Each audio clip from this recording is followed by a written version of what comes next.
오늘 본문의 말씀은 우리가 지금까지 살피는 십계명 가운데서 여덟 번째 계명의 말씀입니다. 도둑질하지 말라.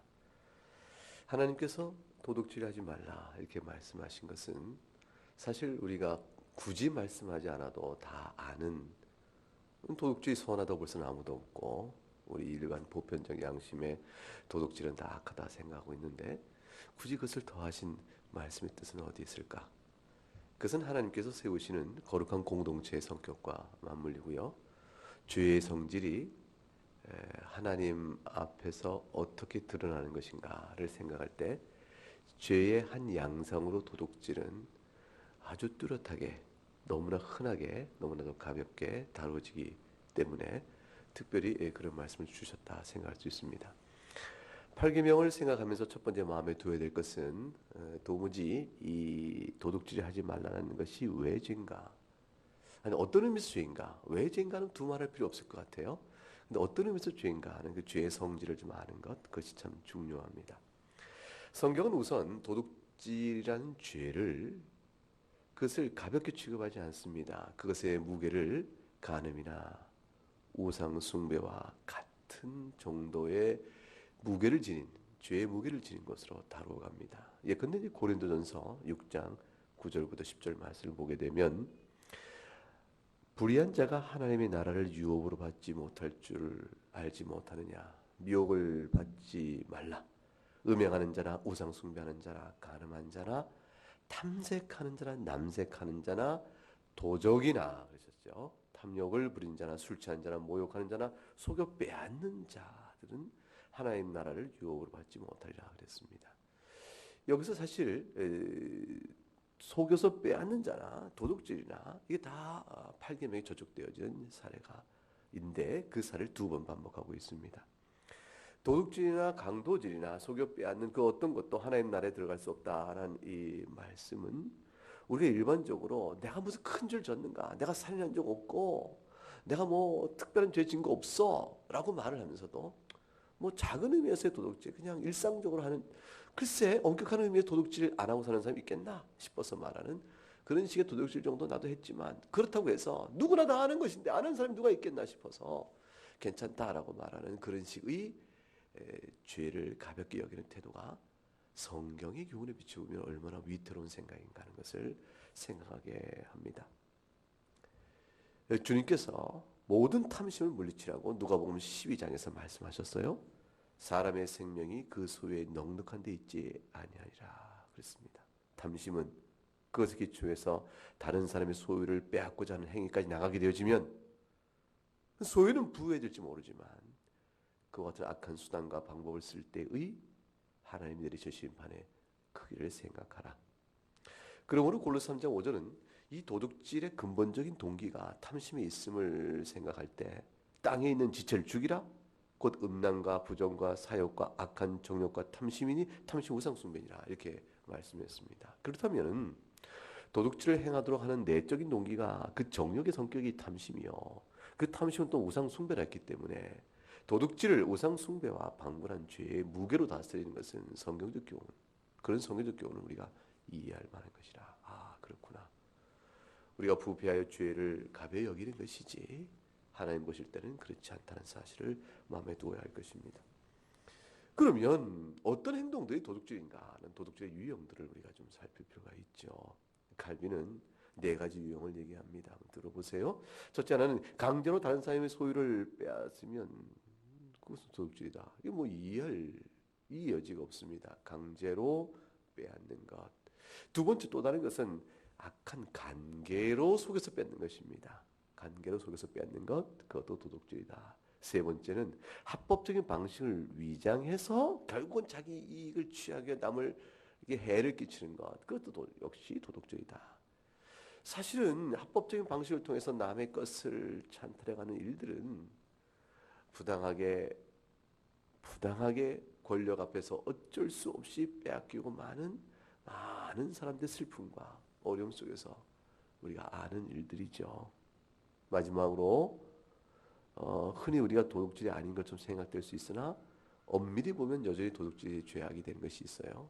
그것은 가먼 이설로 다른 사람을 잘 달래서 그 사람의 동의를 이끌어내어 받았으나 실상은 계산상 그것은 그를 속이는 감언이설이지 그것이 정직한 내용을 담고 있지 않을 때, 그럴 때 그런 계산 속에서 이루어진 감언이설로 다른 사람의 동의를 끌어낸다 할지라도 여전히 그것은 도둑질이다. 하나님께서는 내면을 보시기 때문에 그렇습니다.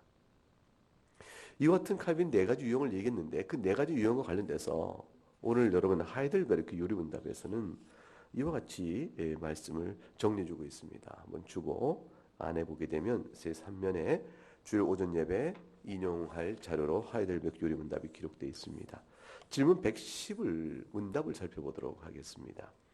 질문은 이렇게 되어 있죠. 하나님께서 제8계명으로 금하신 것은 무엇입니까? 답은 하나님께서는 국가가 정한 법에 의해 처벌을 받게 되는 도둑질과 강도질만을 금하신 것이 아닙니다. 이것들뿐만 아니라 이웃의 것을 빼앗으려고 하는 속임수나 간계들도 이 계명으로 금하셨습니다. 예를 들어 강제로 또는 합법성을 가장하여 저질러지는 부정직한 저울이나 계량기나 잣대, 또 불량품, 위조화폐나 고리대금 등 그가 금하신 방식에 의한 것들을 다 금하셨습니다. 또한 탐욕과 그가 베푸신 은사들을 남용하거나 허비하는 일도 금하셨습니다. 주의할 것은 무엇이에요? 국가가 정한 법에 의하여 처벌을 받는 도둑질이나 강도질만을 금하신 것이 아니다. 그것만이 아니고 속임수나 관계 또는 권력과 결탁하여 판결을 굽게 하여 이익을 취하는 경우 외형적으로 합법적인 판결을 통했으므로 문제없을 것 같으나 그 속을 들여다보면 타락한 권력의 결탁이요. 하나님께서 보실 때는 악하다 볼만한 일들 그 다 요리문답이 지어한 것처럼 8계명에서 하나님이 금하신 내용이라고 고백하는 거죠. 예를 들어서 하이델베르크 요리문답이 든 이해는 이것들 외에 부정직한 저울이나 계량기나 잣대 이 정직하지 못하니까 겉으로 볼 때는 맞잖소 라고 들이대지만 그런 것 같다 싶지만 사실 계량기 자체가 부정직함으로 이미 속이고 있는 것이죠. 불량품, 위조화폐, 고리대금 등 하나님이 다 금하신 것이기 때문에 이것이 다 도둑질에 속한다 말씀합니다. 하나님께서는 속이는 저울을 얼마나 미워하시는지 외우기도 쉽습니다. 잠언 11장 1절 말씀. 잠언 11장 1절 말씀에 속이는 저울은 여호와께서 미워하시는 것이라. 공평한 주는 그러나 하나님께서 기뻐하시니라 말씀했습니다. 결국 속이는 저울과 공평한 추의 사역의 차이가 어디서 오냐 말이에요. 그런 속이는 저울을 통해서도 자기가 다른 사람의 정당한 소유와 재산권을 침해해서 자기 것을 갖겠다는 더러운 욕망, 그 탐심인데 그것이 작동을 하니까 결국은 속이는 저울을 사용하게 되어지는 것이고 하나님이 내면을 보실 때 그 행위의 악함이 그냥 다 드러나는 것이죠. 신명기 25장 13절과 15절을 보게 되면 네 주머니에 두 종류의 저울추를 두지 말라 하셨습니다. 하나는 큰 저울추, 하나는 작은 저울추 이 두 개 놓고 있지 말라 하셨고요. 두 종류의 대를 갖고 있지 말라 했습니다. 하나는 큰 대와 작은 대를 두지 말라 그랬고 그러면 온전하고 공평한 저울추를 두고 온전하고 공정한 대를 둘 것이라 했습니다. 사람 보아서 이거는 큰 저울추를 달아서 보시오 저울추를 달았으니 물건 이만큼 들어갑니다 라고 말했다가 사람이 쓱 소개만 하면 저울추를 슬쩍 작은 가벼운 저울추를 놓고 물건을 덜 담아줘도 요 무게가 되지 않소 라고 해서 그걸 팔아버리는 식. 아마도 보기엔 똑같겠지요. 저울추의 모양은 똑같을 거예요. 그러나 무게가 다르겠지. 비중이 다른 금속을 써서 무게를 다르게 해서 슬쩍 그 이익 차이를 얻어먹는 행위. 그 대빵 밑에 하나 깔고 들어가서 한 대를 준 것은 분명한데 깔린 그 판만큼 사실은 적게 들어가는 행위. 슬금슬금 해가는 일을 하나님이 보시고 악하다 말씀합니다. 특별히 하이델베르크 요리문을 통해서 8계명이 금하는 것을 배우는 것 사실 이것은 웨스트민스터 대요리문도 마찬가지입니다. 개혁파 모든 신앙인들은 8계명을 생각하면서 항상 언급했던 한 가지 그 범하는 죄 중에 하나가 고리대금입니다. 오늘날도 적절한 수준을 넘어서 이자를 취하고 그래서 다른 사람의 소유를 갈취하는 그런 악한 행위가 지금도 많이 있죠. 대부업을 통해서 이루어진 사채 사업. 원금은 작은데 불어난 이자가 너무 커서 그 또 커가는 증식의 속도가 너무 커서 감당할 수 없는 그 어렵고 힘든 사람의 등골을 빼내 먹는 고리대금과 그런 사채업은 하나님께서 아주 악하게 보시는 일입니다. 사람들이 오해하는 것 중에 하나가 이렇게 도둑질하지 말라 하는 말씀은 남의 소유에 대해서 어떤 형태로나 뺏지 말라. 불법한 행동을 뺏지 말라. 남의 소유에 대해서 하신 말씀으로 생각합니다. 그런데 발계명은 다른 사람의 소유에 대해서뿐 아니라 자기 자신의 것에서도 이 계명의 불순종이 나타날 수가 있습니다.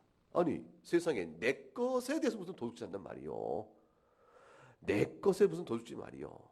그것은 왜 그럴까요? 왜 팔계명이 자신이 소유하고 있는 것에 대해서도 팔계명의 도둑질하지 말라는 말씀이 적용될 수 있을까요? 그것은 우리가 내 소유라고 붙들고 있는 것 자체가 본래 내 것이 아니요. 그것이 하나님 것이라는 사실을 생각할 때 그 말씀이 이해가 될 수 있습니다. 우리가 가지는 은사가 있습니다. 내 것입니까? 하나님 내게 주신 것이죠. 맡기신 것이라 그 말이에요. 우리의 생명의 시간을 우리가 씁니다. 이 생명이 내 것입니까? 하나님 것이죠. 하나님께서 우리에게 일정한 인생을 살도록 시간을 허락하신 것이라 그 말이죠. 우리가 누리고 있는 소유, 내가 땀 흘려 벌었는데, 그렇죠. 그렇기 때문에 내 소득의 결과인데, 그러면 내 것이요. 다른 사람이 내 것이라 내 것을 빼앗을 수 없고, 다른 사람이 내 것을 자기 것이라 말할 수 권리가 없습니다. 그러나 하나님 보실 때는 어떨까요? 하나님 보실 때는 내 것이라고 내가 아무리 주장해도 그것은 본래 하나님 것이 되어집니다. 그래서 자신의 것이니까 내가 마음대로 쓴다 하고 오용 잘못 쓰거나 내 것이니까 내가 이렇게 쓴다 어떠리요? 라고 남용을 하거나 또 내 것인데 내가 안 쓰면 그만이지 하고 꽁꽁 쌓아두기만 하고 인색한 마음을 갖고 있거나 이 모든 것들은 하나님께서 우리에게 주신 바된 맡기신 바된 그것을 바르게 사용하지 않음으로 인하여 하나님 앞에서 하나님의 뜻을 순종치 않게 되므로 맡기신 주인의 뜻에 어긋남으로 맡기신 주인의 것을 바르게 관리하거나 바르게 사용하지 않은 도둑질에 해당되는 것이라 그 말입니다. 예컨대 무슨 말씀이냐? 어떻게 하나님의 우리에게 맡긴 소유를 맡기신 뜻일까요? 우리의 인생의 본분 자체가 하나님을 사랑하고 이웃과 남을 사랑하는 것이 하나님께서 우리에게 주신 인생의 본분이듯이 그렇다면 우리가 누리는 생명, 시간, 소유, 은사 이 모든 것들은 인색함이나 자기만을 위해 쓸 것이 아니요 다른 이들을 위해 일정한 섬김과 사랑의 형편대로 사용되어야 하는 것입니다. 이 사실에 대해서 우리 하이델베르그 요리문답 111문답은 이 부분에 이렇게 정리해 놓고 있습니다. 한번 주보를 다시 한번 보시겠습니다. 111문답 하나님께서 이 계명으로 요구하시는 바는 무엇입니까? 답은 이렇게 돼 있어요. 할 수도 있고 또 해도 괜찮은 경우라면 언제든지 나의 이웃의 유익을 증진시키기 위해 애를 쓰며 다른 이들에 의해 대접을 받고자 하는 대로 나도 남에게 대접을 하며 더 나아가 성실히 일을 하여 어려운 형편에 놓인 가난한 사람들을 돕는 것입니다. 이것이 하나님께서 우리에게 바라시는 율법 순종의 참된 뜻입니다. 하나님의 계명은 결국 어떻게 지키는 것입니까? 하지 말라는 것은 안 하면 된다라는 것에 그치는 것이 아니고 그렇죠. 하지 말라 하시면 안 하면 된다 할 때도 그것도 굉장히 힘들어요. 왜냐하면 하지 말라는 것이 살인하지 말라. 내가 사람을 안 죽였으니까 그걸 욕한 것이 아니고 사람의 형제를 미워하고 가능하지 말아서 마음에 음욕을 고의적으로 품고 이 모든 것 다시 이미 살인죄와 간음죄를 진 것이라 말씀하므로 하지 말라 하는 것에 대한 불순종의 범위도 넓고 깊습니다. 근데 더 나아가서 계명은 하나님을 사랑하고 이웃을 내 몸처럼 사랑하라 하셨기 때문에 적극적인 의미에서 우리가 마땅히 해야 할 것에 비추어 생각해 본다면 살인하지 말라는 말씀이 원수라도 그 생명을 도와줘야 될 말로 적용이 되는 것이요. 그러므로 도둑질하지 말라라는 말씀은 내 소유 가지고 남의 것을 빼앗지 않고 난 내 것을 갖고 살면 되지. 자기 것을 갖고 내가 먹고 사는데 무슨 소용인가? 이렇게 이해는 그치는 것이 아니고, 비록 내 것이라 할지라도 하나님 앞에서는 내 것이라 말할 것이 아니고 주신 이가 하나님이시니 하나님께서 우리에게 주신 바 된 율법의 뜻대로 다른 사람을 돕고 대접하는 데까지 나가야 한다. 그것이 바로 8계명에 주신 바 된 가장 깊고 근본적인 계명 앞에 서서 우리가 돌아봐야 될 교훈이라 볼 수가 있습니다. 성실히 다해 일을 해서 자기의 생계를 책임지고 또 가족들의 생계를 돌보고 더 나아가 어려운 일을 돕고 그 신자라면 복음 사업에 힘을 쓰는 데까지 나가는 일들을 하는 일, 그것이 바로 8계명 앞에서 우리가 마음에 둬야 할 중요한 교훈이라 볼 수가 있는 겁니다. 요컨대 8계명을 지키지 아니하면 그건 근본적으로 하나님이 든 불순종이 됩니다. 계명 자체가 다 그렇지만 특별히 이 8계명은 우리가 갖고 있는 소유, 물질과 관계된 거기 때문에 매우 예민합니다. 물론 도둑질 대상이 돈과 같은 물질뿐 아니라 다른 사람의 명예, 다른 사람의 이름, 다른 사람의 지적 재산 이런 등등등 무엇이든지 다 대상이 될 수 있지만 특별히 도둑질이 물질적인 측면, 즉 남의 소유가 되는 것은 무엇이나 해당이 됩니다만 물질 측면에서는 아주 예민한 생각을 갖게 됩니다. 예수님께서 이와 관련해서 얼마나 이것이 우리를 위태롭게 만든 걸 잘 아시기 때문에 너희가 두 주인을 섬기지 못하지 않느냐라는 말씀을 들어서 우리 마음을 경계할 것을 교훈하셨습니다. 예컨대 마태복음 6장 24절에 이렇게 말씀하셨죠. 한 사람이 두 주인을 섬기지 못할 것이니 혹 이를 미워하여 저를 사랑하거나 혹 이를 중히 여기며 저를 경히 여김이라.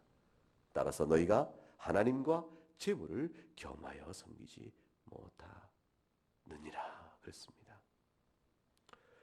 만일 도둑질한 사람은 그들의 하나님 누구일까요? 재물이죠. 재물이죠. 재물을 섬기는 자죠. 그런 자들은 도둑질이라도 하는 것입니다.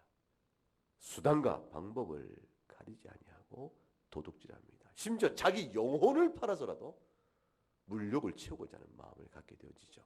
영혼을 판다는 것은 적절한 표현이에요. 사실 왜냐하면 하나님을 떠는 것이니까. 내가 재물을 얻고자 하나님을 불순종하고 하나님을 부인하겠다. 그것이 바로 영혼을 파는 것 외에 다른 무엇이겠습니까? 하나님께서는 우리 마음을 들여다보시는 것입니다. 성경이 악하고 불의한 부자들에게 주는 경고가 얼마나 심각한 것은 성경을 침착하게 읽어보면 곳곳에서 발견됩니다. 한 군데를 우선 보죠. 신약성경 야고보서 5장을 한번 가보겠습니다. 신약성경 야고보서 5장 4절부터 6절까지 말씀을 보도록 합니다. 이 말씀을 제가 읽어보죠. 보라, 너희 밭에서 추수한 품꾼에게 주지 아니한 삭시 소리 지르며 그 추수한 자의 우는 소리가 만군의 주의 귀에 들렸느니라. 너희가 땅에서 사치하고 방종하여 살육의 날에 너희 마음을 살찌게 하였도다. 너희는 의인을 정죄하고 죽였으나 그는 너희에게 대항하지 아니하였느니라. 하나님께서 불의한 부자를 심판하시는데, 자, 이 불의한 부자가 심판받을 이유가 도대체 무엇일까? 우선 세 가지가 오늘 본문에 나옵니다. 4절 하나 보게 되면 보라, 너희 밭에서 추수한 품꾼에게 주지 아니한 사기 소리를 지르며 그 추수한 자의 우는 소리가 만군의 주의 귀에 들렸느니라. 노동을 착취하고 임금을 불이하게 제대로 지급하지 않는 자들, 그리하여 불의하자 부자가 된 자들, 그래야 이익을 취한 자들, 그런 자들은 악하다. 이 말씀 마음에 잘 새겨 두어야 합니다. 우리나라에 외국인 노동자들 많이 들어와 있을 때 그 외국인 노동자들을 그 중에 법적 체류가 불안정하여 불법한 자들이라 싶은 약점을 이용해서 마구 일을 시키고 임금을 제대로 주지 아니하는 얼마나 악한 소유주들이 많은가 우리는 압니다. 외국인 노동자를 대상으로 사역하는 사람들은 그런 일들에서 비일비재한 그들의 슬픔과 눈물을 봅니다. 이 일은 사실은 우리나라 사람들이 미국에 이민 가가지고도 아니 미국에 이민하고 싶어서 갔는데 그냥 그곳에서 다른 사람의 일을 하게 될 경우 그렇게 불법한 노동에 착취를 당하는 일들은 우리들도 겪었던 그런 일이기도 하죠. 하나님께서 미워하시는 일입니다. 사업상 자기 사업은 늘려가는데 조무들에게 계약된 약속이라 하면서 임금을 주고 사업이 더 번성했음에도 불구하고 더 번성했던 이익의 과실을 조무가 나누지 않아요. 사업에 재투자라는 이름으로 계속 투자하지만 사실은 사업주는 그로 인해 자기 재산을 증식시킴으로 인해서 얻어진 사업의 과실에 풍성한 것을 자기 혼자 독식하는 것이고 일을 하는 조무들은 아무리 회사가 발전해도 돌아오는 과실이 그대로 한 푼도 자기 돌아오지 아니하니 결과적으로는 그들에게는 원망의 소리가 있게 될 수 있습니다. 얼마만큼 내가 조무에게 임금을 지급을 해야 적절한 것인가? 그것은 사실은 경제 논리요, 경영학적 관점에서 여러 가지 사업의 성격상 다를 수가 있겠지요. 일률적으로 말하기는 어려울 것입니다. 그러나 일정한 투자 지분에 따라서 이 정도 소득이면 된다라는 어떤 한계치가 있고 그 이상 넘어가는 어떤 더 증가분은 그걸 인센티브라고 할 수도 있겠고 함께 나눠야 하는 것입니다. 그래야 더불어 살아가는 공동체적 경영이 되는 것이고 그것이 하나님 보실 때 선한 것이 되어지죠. 어느 수준을 잘못 넘어가게 되면 결국 도둑질 아니겠습니까? 우리가 볼 때는 괜찮은 것 같아도 경영이란 원래 그렇다고 말한다 할지라도 그렇게 하지 않으면 경영할 수 없다고 말할지라도 하나님 보실 때도 그러냐 그 말이에요. 그러지 않을 것이라. 함께 더불어 살아가야 하는 것입니다. 신명기 24장 14절과 15절에 이렇게 기록되어 있습니다. 곤궁하고 비난한 품꾼은 너의 형제든지 네 땅 성문하에 우고하는 객이든지 그를 학대하지 말며 그 품삯을 당일에 주고 해진 후까지 끌지 말라. 이는 그가 빈궁함으로 마음의 품삯을 사모함이라. 두렵건대 그가 너를 여호와께 호소하면 죄가 네게로 돌아갈까 하노라. 원망 들을 일을 두려워라. 함께 있는 종업원들은 자신의 인생에 생계를 위해서 일할 뿐만 아니라 사실 자신의 사업을 돕는 동역자요. 공동체적 삶을 생각하면서 살아갈 것이라. 그것이 형제냐 외국인이 성문에 들어온 객이냐 구분하지 말고 동일하게 대하라. 이렇게 말씀하셨습니다. 그러지 않은 자들에게 하나님이 절대 주권과 공의의 권능으로 심판하실 것이라 경계 말씀을 준 것이죠. 믿는 사람, 신자인 기업주요 또 크던 작던 경영하에 책임을 지고 있는 사람은 또는 그 소유에 책임을 지고 있는 사람은 이익의 과실을 나눌 만한 일정한 권리가 있는 사람들은 권한이 있는 사람들은 이 부분을 신자라면 염두에 두고 생각하며 살아야 합니다. 두 번째로 오늘 본문 야고보서 5장 5절에 하나님께서 불의한 부자를 판단하시는 또 다른 이유가 나옵니다. 너희가 땅에서 사치하고 방종하여 살려게 날에 너희 마음을 살찌게 하였도다. 내 돈 가지고 내가 쓰는데 누가 뭘 할 것이냐. 그렇죠. 돈이 많으니 사치하고 방종할 수 있겠죠. 그러나 자기 돈을 그렇게 썼다는 것 자체도 하나님의 맡기신 것이라 생각한다면 재물을 그렇게 허랑방탕 쓸 수는 없는 것입니다. 온 국민들의 피와 땀을 다 긁어 모아서 소수의 사람들이 부를 증진시키며 자기들께 영화를 누린다고 하면 하나님이 그 소수의 권력계층이요 이익계층이요 그 정권 잡은 자요 하나님이 기뻐하시겠는가?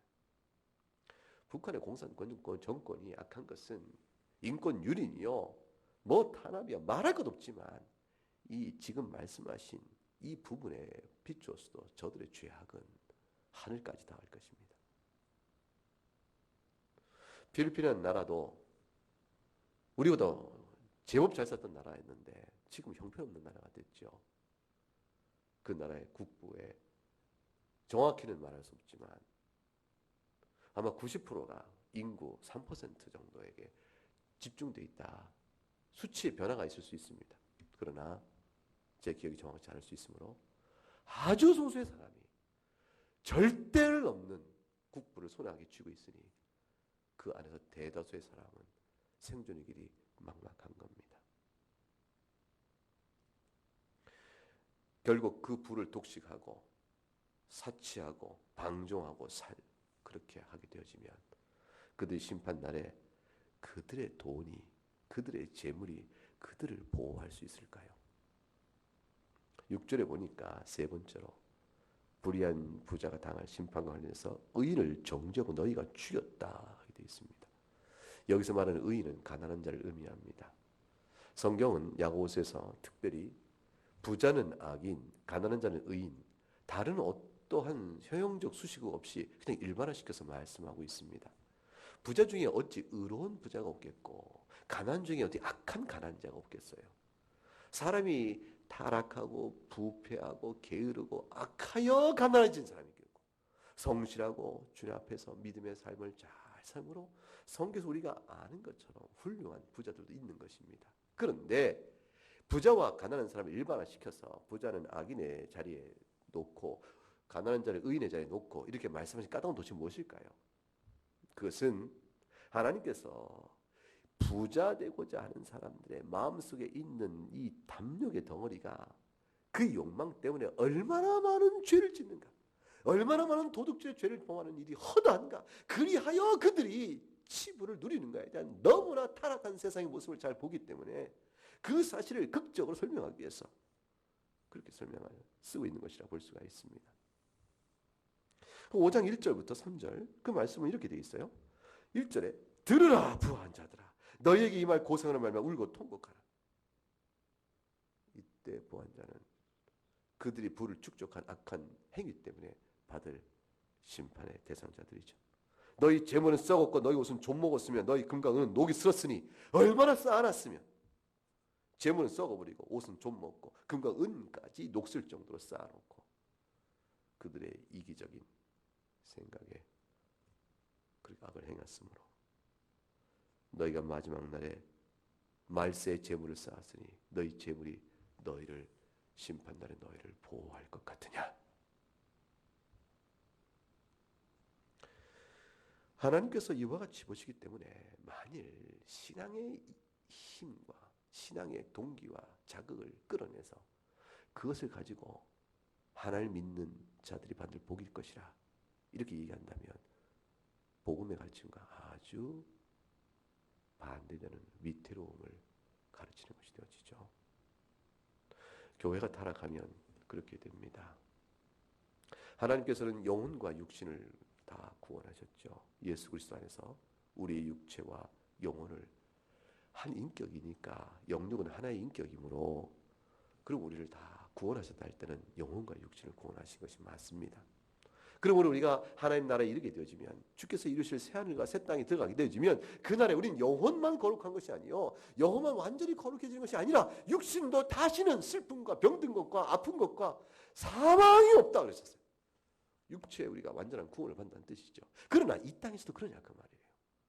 우리 영혼이 완전한 거룩함을 이 땅에서 누구도 누리지 못합니다. 여전히 영혼은 부패해 있고 죄 가운데 있어서 신자라 할지라도 중생자의 은혜를 입어 새 생명 따라 살아가지만 옛사람의 흔적이 우리로 하여금 슬프게 하고 죄를 범하게 하는 일이 있는 것처럼 육체도 이 땅에 사는 동안은 병들고 아프고 다치고 그런 일을 겪게 되는 겁니다. 그런 우리들의 인생인지라 이 땅에 사는 동안에 신자가 되면 곧 신앙이 좋으면 곧 부자가 된다는 식의 어떤 등식을 일깨워 하나님께서는 여러분을 영육간에 구원하실 뿐 아니라 육체의 구원도 하셨기 때문에 건강 약속하셨고 육체 가운데 필요한 모든 물질도 약속하셨다. 이렇게 얘기하는 것은 아주 악한 일이 되어지죠. 교회가 타락하면 그런 일이 마치 옳은 복음의 해석이냐 만연히 가르치시게 됩니다. 믿기 어렵겠지만 실제로 어느 한 교회의 주보에 쓰여진 내용이 바로 이런 내용입니다. 헌금을 드리고 나서 그 주보에 이렇게 기록되어 있고 온 교회가 같이 있습니다. 오늘 이 헌금을 드릴 때 더 나은 직장과 직업을 주시고 급여, 보너스, 연금 인상과 매출 증가로 소득이 증대되고 사업의 번창과 증여재산, 부동산 취득과 유산, 이자와 리베이트와 투자 수익, 우편으로 보내온 수표 등 선물과 예상치 못한 증정, 잃은 재산 반환 및 변제, 비청산 등의 역사가 일어날 것을 믿습니다. 온 교회가 아멘 하겠죠. 이 헌금을 드릴 때 이런 일이 있을 것이라. 이제 무슨 복음이 이런 게 있습니까? 하나님 앞에서 큰 죄를 짓는 것이죠. 구약의 교회도 그런 일들이 있었던 거 보면 오늘날 교회도 이해가 될 법도 합니다. 가옥에 가옥을 연하여 전투에 전투를 더하여 빈틈이 없도록 하고 이 땅 가운데 나 홀로 거하려고 하는 자들은 화가 있을진저. 이스라엘의 모습에 대한 하나님의 진노의 메시지입니다. 이사야 5장 8절 말씀이죠. 이들은 그렇게 부를 쌓은 다음에 이사야 5장 11절 12절 하게 되면 아침 일찍 일어납니다. 부지런히 일을 하기 위해서가 아니라 독주를 따라가며 밤이 깊도록 하루 종일 여흥을 즐기고 놀기 위해서입니다. 연회의 수금과 비파와 소고와 포도주를 다 갖추고 먹고 마십니다. 그러나 그들이 도무지 하나님이 하신 일에 대해서는 관심이 없다. 이사야 5장 11, 12절의 말씀에 이사야 선지를 통해서 당대의 구약 교회인 이스라엘을 향한 하나님의 경고의 메시지입니다. 그러니 하나님 보실 때 그 예루살렘이 신실했던 예루살렘 그 성읍이 창기가 되고 말았다 이렇게 말씀하시는 것이에요. 왜 그런가 했더니 무슨 음란한 죄를 졌나 했더니 그들이 영적 음란뿐 아니라 사실 도덕적 타락, 사회윤리적 부패성을 보고 주님께서 창기와 같다까지 말씀하시는 것이죠. 은을 달아 파는데 찌꺼기를 섞어 팔고 포도주를 파는데 물을 섞어 파는 겁니다. 방백들은 공의로 모든 시민을 다스려 하나 도적과 짝하여 뇌물을 사랑하고 살해물을 구하며 그래서 고아나 힘없는 과부의 재판과 소송은 들여다보지도 않는다. 그러니 화가 그들에게 있을 것이라.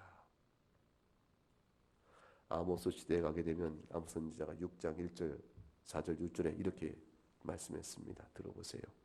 화 있을진저 시온에서 안일한 자와 사마리아 산에서 마음이 든든한 자 곧 열국 중에 우승하여 유명함으로 이스라엘 족속이 따르는 자들이여 상하상에 누우며 침상에서 기지개 켜며 양떼에서 어린 양과 우리에서 송아지를 취하여 먹고 비파에 맞추어 헛된 노래를 지절거리며 다윗처럼 자기를 위하여 악기를 제조하며 대접으로 포도주를 마시며 귀한 기름을 몸에 바르면서 요셉의 환난을 위하여서는 근심치 아니하는 자로다. 요셉의 환난, 이스라엘이 얼마나 영적 환난 가운데 있고 하나님 보실 때 얼마나 공고한 가운데 있는가는 도무지 돌아보지 아니하면서 자신의 안일성과 쾌락에 취해버린 이스라엘의 지도자 부패에 대해서 경고의 말씀을 주신 것이죠.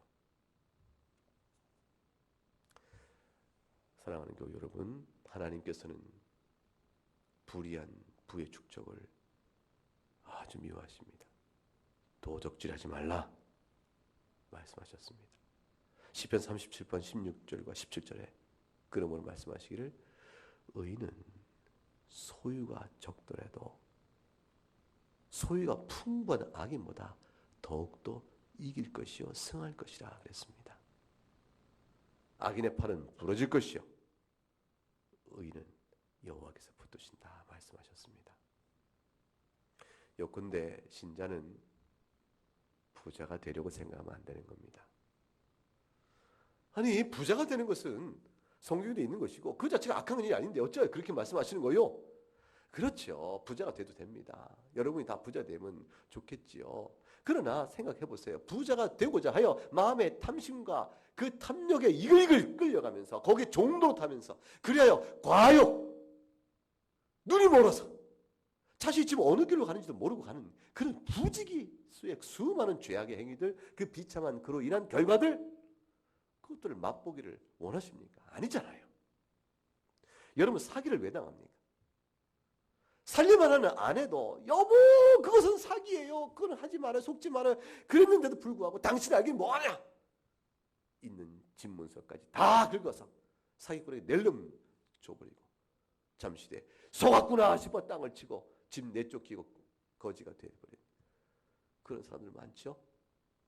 왜 집에 있는 아내도 사업에 대해서 알지 못해도 여보 그건 아닌 것 같소 라고 말을 해도 왜 그 사람 못 봤을까요?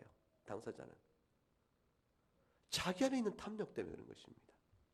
사기꾼이 탐욕으로 그 사람을 가만히 있을로 꼬이겠죠.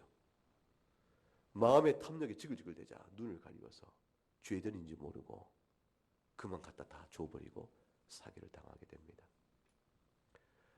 선한 사람도 있습니다. 악한 자가 악을 행하여 그렇게 되는 경우도 있습니다. 그러므로 사기를 당한 것 자체가 그 사람의 부덕함을 말하는 것은 아니죠. 그러나 많은 경우에 그렇기도 하다라는 것입니다. 사리를 분별하여 부자가 되고자 하기보다 정직하고 하나님 앞에 부지런한 노동을 통해 얻어진 소득을 감사히 여기고 그것을 귀하게 쓰면서 하나님께서 부를 그런 가운데 주실 경우는 부자가 되기도 한 것입니다. 그러나 부 자체가 목적이 되다 보면 도둑질하지 말라, 이 계명에 불순종하는, 이 계명을 무시해버리는 그런 일들을 많이 행할 수 있게 되는 겁니다. 교우 여러분 중에서 가난한 분들이 계실 겁니다. 가난한 분들은 이 말씀 앞에서 위로를 받으셔야 위를 바랍니다. 정직하고 견실하며 근면한 근로의 삶을 사는 것, 그것으로 하나님 앞에서 판단받을 것인 줄 알고 마음에 위로를 받으시고 견뎌나가실 수 있는 인내가 있기를 바라는 것입니다. 사실 재물이 부족하면 슬프죠. 어렵죠. 갑갑합니다. 불편합니다. 그런 일들 많이 겪습니다. 다른 사람은 더 여유로운데 나는 어째 이런가 싶어 더욱더 힘이 들 수 있습니다. 그러나 생각하시기 바랍니다. 하나님은 착하고 진실된 사람을 분명히 기억하고 계십니다. 우리 인생은 어차피 짧은 한 인생인데 우리 가운데는 빈부의 차가 있는 것이고 어쩔 수 없는 부한자와 가는 자가 있는 이런 형편은 인간 세상에선 나타나기 마련입니다. 부의 대물림, 금수저, 은수저, 흙수저 그런 얘기를 합니다. 어느 시대나 있었던 일이에요. 극복하기 어렵습니다. 점점점 어려워하는 시대가 많습니다. 그러나 그럼에도 불구하고 신자는 불의한 재물을 탐하기 위해서 부자 되고자 목표를 두고 사는 것이 아닙니다. 부자 되기 위해서 불의한 재물을 탐해가는 그런 악에 빠지지 않도록 도리어 마음을 경계하고 살아야 하는 것입니다. 하루하루 일용할 것을 구하며 정직한 노동과 성실한 근면으로 부지런히 일하여 하나님께서 주신 기회 가운데서 생계를 도모하면서 그렇게 한 인생 뚜벅뚜벅 사는 겁니다. 악한 이들의 부함을 시기하거나 질투할 것이 없는 것이죠. 도둑질하지 말라. 그 말씀에 담겨 있는 뜻을 잘 마음에 새기며 주 앞에서 복된 믿음의 길을 걸어가신 여러분 될 수 있기를 주의 이름으로 축복합니다. 기도하시겠습니다.